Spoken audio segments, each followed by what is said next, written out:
इजाजत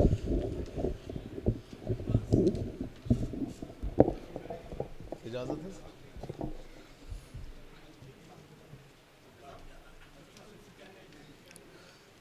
अस्सलाम वालेकुम।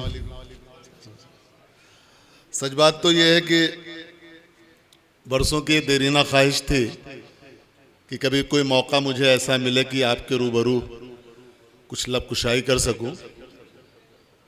ख्वाहिश भी पूरी हो गई, जो मकसद था करीब करीब वो भी पूरा हो गया।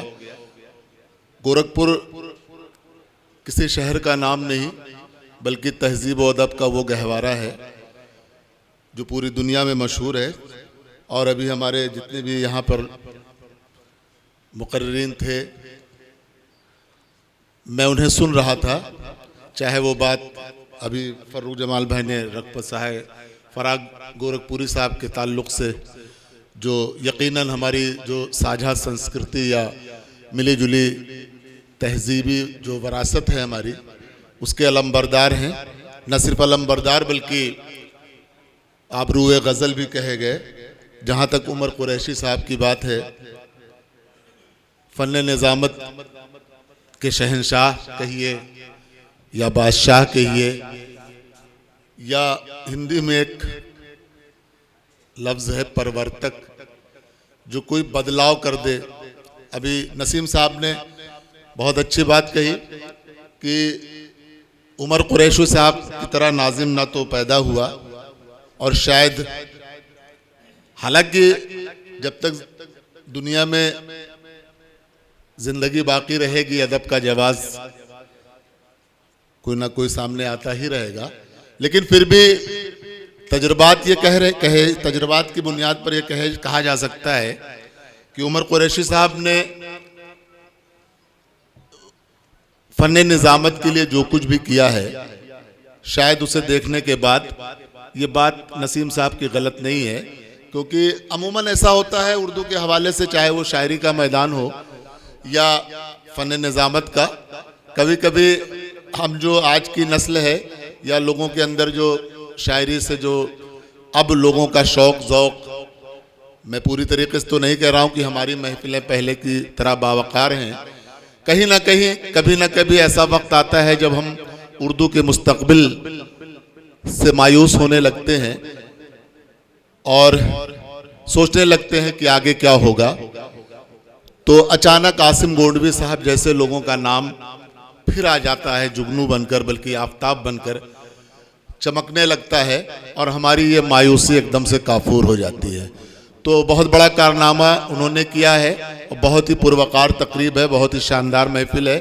गुफ्तगू होती रहेगी। मैं थोड़े से इतना ज़्यादा मोहतरम जितने भी पहले के यहाँ नाजिम हैं, इस कदर दबाव बना दिया है मुझ पे फर्रुख जमाल भाई ने, ये उनकी मोहब्बत है। हालांकि मैं इस तरह का नाजिम बिल्कुल नहीं, सीख रहा हूँ, मैं तो सीखने ही आया हूँ, लेकिन ये उन लोगों की मोहब्बत का ये असर हुआ कि मोहब्बत नहीं बल्कि मेरी जान लेने पर बनाए। इस तरह उन्होंने बातें की कि साहब बहुत अच्छे नाजिम, बहुत बड़े।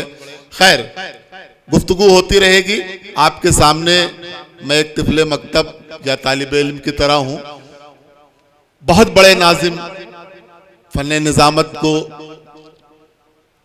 बुलंदी अता करने वाले मोहतरम उमर कुरैशी साहब।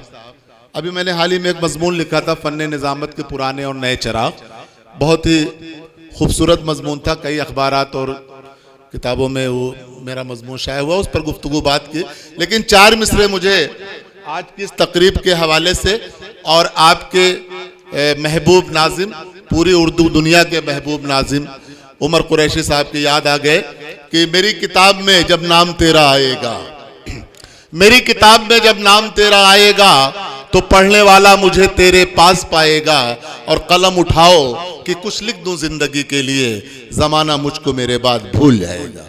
तो ये आज तसव्वुर कीजिए 1440 साल पहले का वो जमाना जब हुजूर अकरम सल्लल्लाहु अलैहि वसल्लम के पास वही लेकर आया करते थे जनाब जिब्रील अलैहिस्सलाम, और उस जमाने में कागज वजूद में नहीं आया था।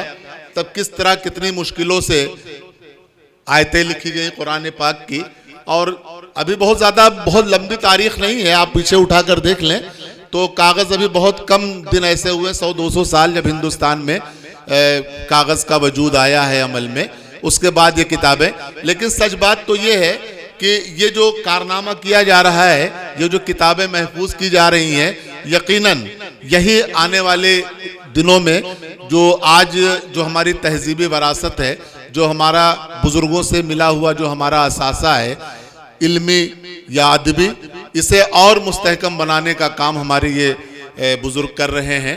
वो आने वाली नस्लों तक ले जाने का काम कर रहे हैं, और इस उम्मीद पर कि वफा का नाम सुनेगी तो नस्ल पूछेगी कि वफा का नाम सुनेगी तो नस्ल पूछेगी ये किस ज़बान का है लफ्ज़ किस किताब में है। ऐसा ना हो कि आने वाली नस्लें कभी इस तरह का भी सवाल कर ले और हम शर्मिंदा हों।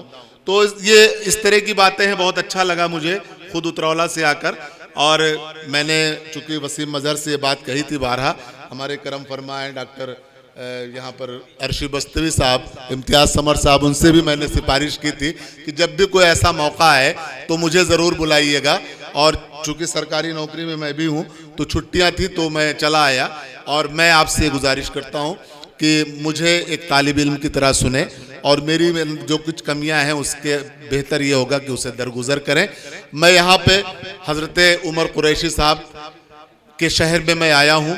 हज़रत, मैं उनके लिए मैं कितनी मोहब्बत अपने दिल में रखता हूँ, ये सब कुछ कहना मैं शायद ज़रूरी भी नहीं समझता, इस वक्त मौका भी नहीं है, तो बात होती रहेगी। फ़िलहाल मैं जो हमारे पास जो फहरिस्त है, इनमें कुछ शोरा के नाम हैं, और मैं उनको पहले एक बार पढ़ दूं, उसके बाद आपसे फिर मैं रंग में धीरे धीरे आ जाऊंगा, फिर आपसे गुफ्तगू कर सकूँगा। ये फराज अदीबी मुबारक पूरी साहब हैं, घायल मुबारक पूरी, अबरक साजदी, और अब्दुल हमीद आरजू साहब, डॉक्टर अर्शी बस्तवी, आतिफ गोंडवी साहब, कासिम गोंडवी और डॉक्टर इम्तियाज़ समर, ये बैरूनी शायर हैं।